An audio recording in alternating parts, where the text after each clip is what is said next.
The security paradox. India's 22 crore versus the Gulf's 16 crore, 2026. In this deep dive geopolitical analysis, we explore the stark contrast between the 16 crore Muslims in the Gulf and the 22 crore Muslims in India. While the Gulf nations enjoy immense oil wealth, their security is largely dependent on U.S. military protection and overseas bases. In contrast, Indian Muslims, representing 10% of the global Muslim population, live within the world's fastest-growing economy and a sovereign nuclear power. We analyze the recent 2026 escalations in the Middle East, the historical shift of India from its roots, and why institutional stability might be more valuable than gold-plated security. Topics covered: U.S. airbases in Qatar, UAE, and Bahrain. The 2026 strikes on Iran and its impact on the Gulf. Why Indian Muslims are strategically safer than those in the Gulf. A comparison of Pakistan's instability versus India's growth. They are the wealthiest square miles on the planet. Shimmering glass towers, gold-plated lifestyles, and 16 crore people sitting on the world's most vital energy reserves. But as of March 2026, the Gulf stands at a crossroads. Behind the luxury lies a chilling reality. These nations exist at the mercy of a foreign superpower. Across the Arabian Sea, a different story is unfolding. India, once a Hindu land, now home to the world's third-largest Muslim population, houses 22 crore Muslims. They represent 10% of the global Islamic population. But unlike the Gulf, they aren't protected by hired guns or foreign treaties. They are part of a rising nuclear-armed titan. Today, we ask the ultimate geopolitical question. In a world of falling leaders and rising missiles, who is truly safer? Chapter 1.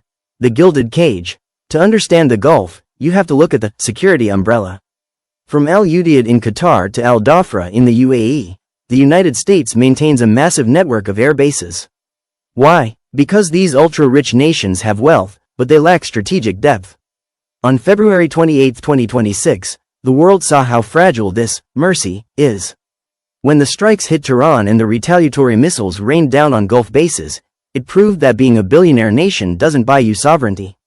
If the US decides to pack up its Patriot missiles today, the Gulf's 16 crore Muslims face an immediate existential threat from larger neighbors. Their safety isn't built on their own soil, it's leased from Washington. Chapter 2. The Indian Contrast. Now, look at India. History tells a story of conversion and integration over centuries, transforming a Hindu nation into a pluralistic powerhouse. Today, 22 crore Indian Muslims live in a framework that Pakistan, their neighbor, can only dream of. While Pakistan faces economic collapse and internal terror, India's Muslims are integrated into the world's fastest-growing economy. They aren't just safe, they are essential.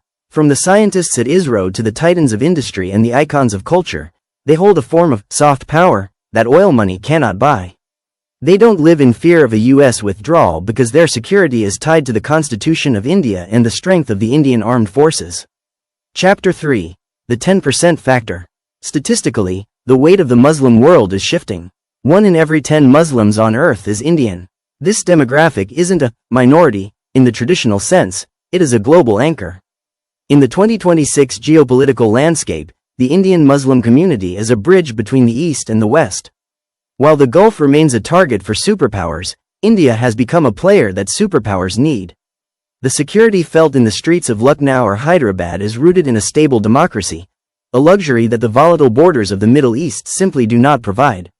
Wealth is a shield, but stability is a fortress. The 16 crore Muslims in the Gulf may have the riches, but the 22 crore in India have the resilience. As the fires of the 2026 Middle East conflict continue to burn, the contrast becomes undeniable. True safety isn't found in the shadow of an American airbase. It's found in the strength of a nation that stands on its own 2 feet. Which model would you choose? The least protection of the Gulf, or the sovereign stability of India? Let us know in the comments below.